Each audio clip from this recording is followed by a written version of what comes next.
Dice la presidenta del Consejo de Ministros que lo que pasa es que ustedes son unos extremistas de izquierda que lo que quieren no es luchar contra la corrupción, sino acometer un golpe de Estado, adelantar elecciones.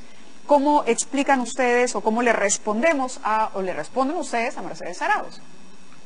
Declaraciones lamentables, inaceptables, porque si la señora Arauz tuviera además el control de un Estado policíaco militar, ahorita tendrían que estar presos, porque lo que ella está diciendo es que hay un golpe de Estado, que es... No, que ustedes pretenden un golpe de Estado. Están buscando un golpe de Estado, sí. Eso está penado por la ley, ¿de acuerdo? O sea, y lo que ella está diciendo es algo peligroso e irresponsable. Como ayer, el día de ayer, diversos congresistas señalaron que quienes defendemos el acatamiento de la resolución de la Corte Interamericana, defendemos terroristas. Y llegan a decir que los jueces son jueces que defienden a terroristas y que cobran su sueldo porque están vinculados a ONGs que lo único que hacen es ganar su sueldo. ¿Pero no hay un poco de cierto en eso?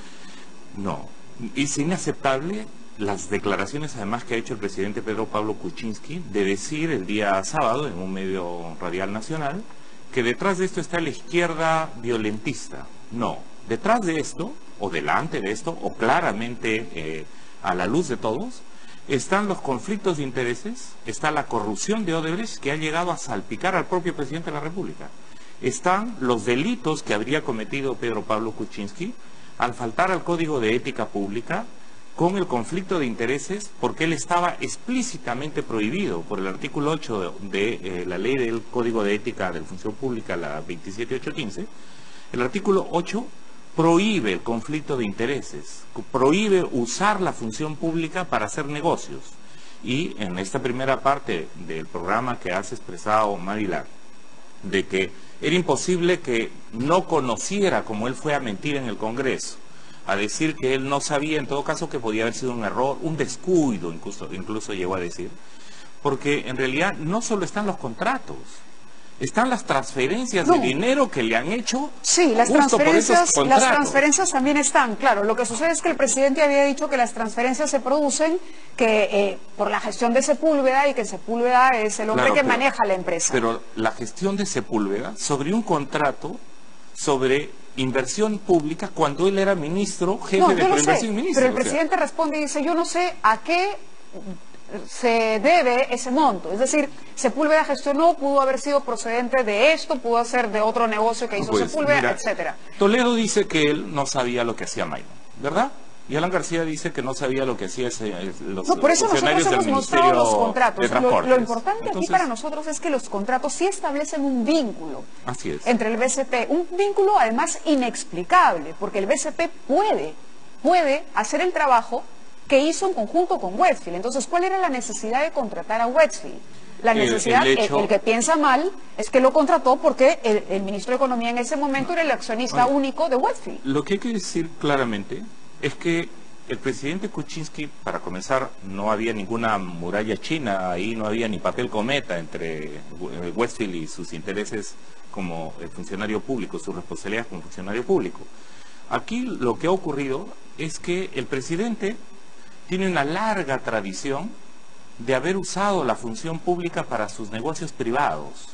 Recordemos el escándalo en el año 1968 y la transferencia de la remesa de dineros que hizo la IPC, esta petrolera, la Standard Oil, y eso le costó salir del país. Luego evidentemente buscaron jueces que lo absolvieran de todo, pero no nos olvidemos que este presidente ha entrado y salido. Este mecanismo de puertas giratorias al que te referías antes es que una vez estaba haciendo negocios del lado de las empresas privadas y otra vez estaba haciendo negocios como funcionario público. Claro, entonces, en este caso el problema es que estaba en los dos lados. Así es, estaba de un lado y del otro del escaparate. Era el comprador y el vendedor a la vez, para decirlo de una manera sencilla. El otro día sencilla, ¿no? Conversábamos con Marisa Glave, que también está apoyando el tema de la vacancia, y ella nos decía que el escenario perfecto o ideal para ella era que asumiera el señor Vizcarra, pero como un periodo transicional con miras a convocar elecciones. Y es ahí donde viene la discusión, porque Fuerza Popular todavía no termina de aceptar las condiciones de apoyar abiertamente la vacancia, porque ellos sí están dispuestos a apoyar a Martín Vizcarra hasta el 2021. ¿Cuál sería el escenario correcto para usted de apoyarse la vacancia? A ver, recordemos que cuando el Frente Amplio presenta la moción de vacancia el 11 de diciembre, ¿no?, y se discute el 21, hubieron fuerzas políticas que, teniendo las evidencias, apoyaron que PPK se quedara. El indulto negociado para el caso de Kenji Fujimori y esta actitud inexplicable de Nuevo Perú de retirarse, cuando tenían de por medio además el libro que Manuel Dahmer había escrito sobre el conflicto de intereses de Pedro Pablo Kuczynski. Sí, eso se lo comentamos. Pero ya pasó, en su momento. El tema es que ahora han cambiado de opinión sobre el tema y son conscientes, como el Frente Amplio lo planteó, efectivamente de que hay un conflicto de intereses que se le ha metido al país y que se ha faltado a la ética del funcionario público, que el tema penal ya lo verá en su momento. Exacto, la Fiscalía y el juez. También por eso decíamos, ¿no? Ok, los temas penales son un asunto de la Fiscalía, ¿no? Acá hay un tema de ética que no es poca cosa, tratándose de la figura del presidente. No es poca cosa. Claro, y es la crisis que ha provocado no un complot de la izquierda extremista, como está diciendo Pedro Pablo Kuczynski, sino su propia responsabilidad, su conflicto de intereses, la inexistencia de la muralla china. Y entonces el tema era, ¿ustedes estarían dispuestos a apoyar de aprobarse la vacancia? ¿Estarían dispuestos a apoyar, a contribuir con la institucionalidad? ¿Verían con buen ojo que el señor Vizcarra llevara las riendas del gobierno hasta 2021? Es más, Manuela, no es el tema de que nosotros lo querramos o no. La salida constitucional, cuando tenemos la vacancia de un presidente, es que lo asume el vicepresidente de la República. Es más, nosotros lo dijimos claramente cuando se discutió el 21 de diciembre, que eso era lo que correspondía. Hubieron voces interesadas, ¿no?, que son las mismas que no votaron por la vacancia y que se fueron del Congreso, que dijeron, no, aquí va a ser el asalto de Galarreta. No. Ellos dijeron de Galarreta va a entrar y por eso de ninguna manera no nos prestamos al juego, este es el golpe del fujimorismo. Así lo presentaron el 21. Lo que la bancada del Frente Amplio planteó muy claramente, mire, si tenemos una bancada fujimorista mayoritaria que está queriendo defenestrar a miembros del Tribunal Constitucional, está queriendo defenestrar al fiscal de la Nación. Ahora sabemos que el grupo de Kenji quiere defenestrar incluso al defensor del pueblo. Y encima tenemos un presidente que no se puede sostener. Entonces, lo lógico para nosotros, la posición política el 21 de diciembre fue que se asume el presidente Vizcarra, nombre un nuevo gabinete, se busque una agenda país, porque la situación necesita acuerdos, y si ese Parlamento sanciona al gabinete, ¿no? Si el Parlamento sanciona al gabinete y no le da el voto de confianza del vicepresidente, entonces lo que podría haber son elecciones adelantadas convocadas por el vicepresidente, por Vizcarra. ¿Pero por qué no le daría el voto de confianza?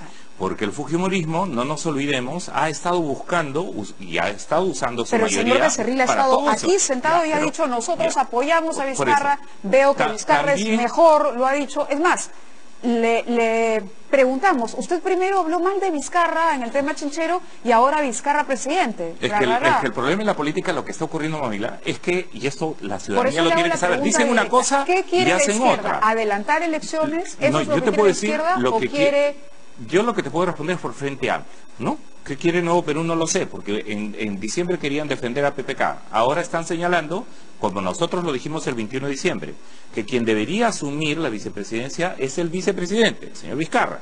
Nombrar un gabinete nacional, de consenso nacional, no de repartija entre fuerzas políticas, y definir una agenda país, y en ese momento además dijimos, y no colocar el indulto como una herramienta de negociación. ¿Qué ha pasado? El indulto fue negociado. El gabinete está haciendo agua, ni siquiera había quienes querían aceptar ser ministros, como lo supimos durante casi 2 semanas. Y entonces, en este momento lo que correspondería es que asuma Vizcarra. Y si el fujimorismo, que no lo sabemos porque también hay inconsistencias entre lo que dicen y hacen, ¿no? Una de las cosas que deberíamos en este momento saber, se va a dar el respaldo para poder hacer un gobierno que permita luchar contra la corrupción, que permita garantizar los derechos laborales, ambientales, que permita reactivar la economía. Si eso es así, ¿cuál es su lo apoyaremos. A priori sobre Pero Vizcarra? Si nosotros consideramos, y se lo dijimos ¿Cree durante... que el señor tiene la capacidad de conducir los destinos del país hasta 2021 como el señor Becerril? Yo creo que en principio debería, ¿de acuerdo? Nosotros lo dijimos muy claramente cuando se lo interpeló y cuando se llevó a su renuncia. Señor Vizcarra, usted no tenía, y se lo hemos dicho en el Parlamento y se lo hemos dicho además individualmente en reunión con él, comprarse el pleito de Chinchero. a usted lo hicieron fusible, ¿no? ¿Y quién lo hizo fusible? Los intereses económicos que están detrás, incluida Mecha Arauz, que luego ha puesto a personajes que estuvieron comprometidos en el aeropuerto de Vizcarra, en el aeropuerto de Chincheros, y quemaron como fusible a Vizcarra, los han puesto en los ministerios. Entonces, está claro que Mecha Arauz no quiere que Vizcarra asuma la presidencia del país. Está claro que el presidente no quiere renunciar.